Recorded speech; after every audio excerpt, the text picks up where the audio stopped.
So you are thinking about buying a home in Massachusetts. Where do you start? So, as your realtor, my first suggestion would be to speak to a lender. And I can give you a number of lender resources. I have a few preferred lenders that I like to use that are always honest, open, really great to communicate with, and will give you the best information. Some of them have really great programs for first-time home buyers. Some of them are really just well-versed in other grants and programs. So there's wonderful agents or wonderful lenders out there, and I would be happy to send you my preferred lender list if you are looking for a lender. But that would be your first step is to chat with a lender. The lender is going to help you set your budget. So they are probably going to ask to do a credit pull. You can ask them if it will be a hard pull or a soft pull. And they may ask you for your employment history, whatever information they're going to be asking you for in order to figure out what you can be pre-approved for. They will end up giving you a pre-approval letter saying that you are pre-approved for X amount of dollars to purchase a home. So let's say you're pre-approved for $800,000 to purchase a home. I would absolutely ask them to break down monthly payments for you because I feel like monthly payments are the most important number for you to understand and know. Your monthly payments are, of course, what you're going to be paying out of pocket every month. So if you're pre-approved for, say, $800,000 and your monthly payments are going to be, let's just throw it $6,500 a month, $6,500 a month, you may say, wow, great that I'm pre-approved for 800,000, but I really don't want to spend that much. I'd prefer to be closer to $4,000 a month or 4,500 a month. What can we do? What number is it that I could get pre-approved for that payment? Or what do I need to do? Maybe you can put down a higher down payment in order to get your monthly payments lower. But what can you do in order to get those monthly payments lower? And what is the number, whether it's 400,000, 500,000, that you would buy a home for that would get you to those payments? So your monthly payment is going to be the most important. A lot of times people are pre-approved for a number based on their income and their credit score, and they don't realize that what they are pre-approved for is not actually something that they're comfortable with because they see that number, they're excited about that number, they're ready to start the home buying journey, and then we get into it and they realize the monthly payments are just way more than they were hoping for, and we have to back down and slow down a little bit. So I definitely encourage you to speak with a lender, get a pre-approval, talk to them about monthly payments, and find out what you are most comfortable with. Once you do that, once you've got your pre-approval, then you are going to reach out to me as your realtor and we will discuss the home buying process. So there is a lot that goes into home buying process. And the first thing I'm going to want to do, of course, is sit down with you and have a buyer consultation. So we will meet in person, preferably. And if Zoom is more whatever works for you, then that's fine as well. But I like to either jump on the phone with someone, do a Zoom, or meet in person to talk you through the full home buying process, what it is that I will do for you as your agent.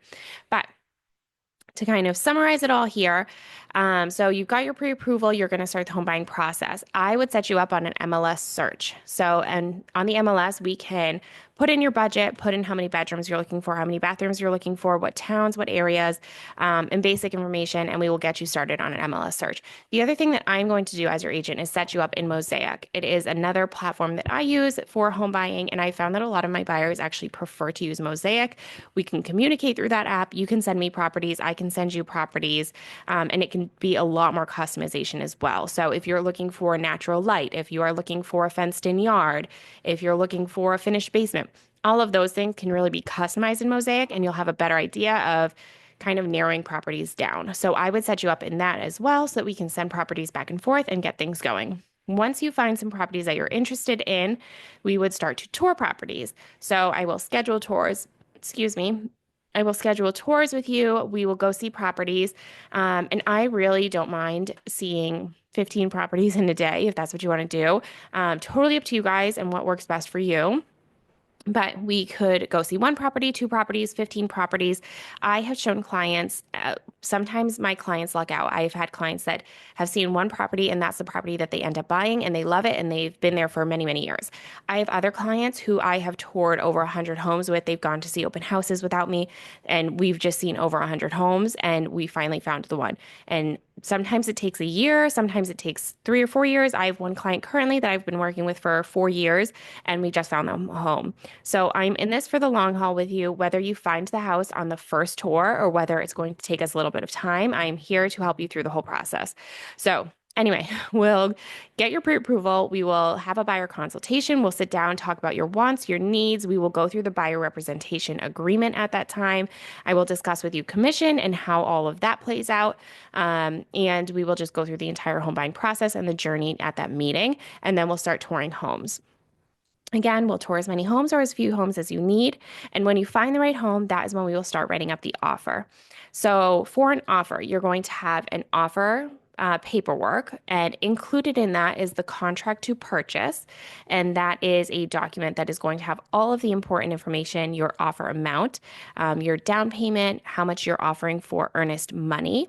And earnest money are your initial deposits. So when your offer is accepted, you are expected to put in an initial deposit, an earnest money deposit.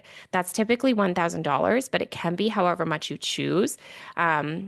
The higher the amount, the stronger your offer seems to a seller. And then, so that you're going to put down at least $1,000 when your offer is accepted.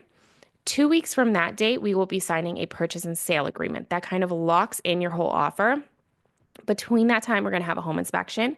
So we'll have the offer accepted. You'll put in your initial deposit of $1,000.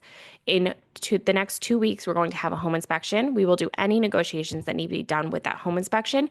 And then we are going to sign a purchase and sale agreement, which locks you into that offer with the seller. And any home inspection negotiations will be included in that purchase and sale. And that is when your second deposit will be due. Your second deposit is typically 3 to 5% of the purchase price, the price that you have offered the seller. So that will be due at that time, 2 weeks after your accepted offer. And both of those deposits go towards your down payment. So let's say your down payment is going to be $20,000. You put $1,000 down when your offer is accepted, and you put $5,000 down when you sign the purchase and sale. So then at the closing table, your down payment will be $20,000 minus the $5,000 deposit and minus the $1,000 deposit. So you'll be bringing $14,000 to the closing table that's your down payment, with your closing cost.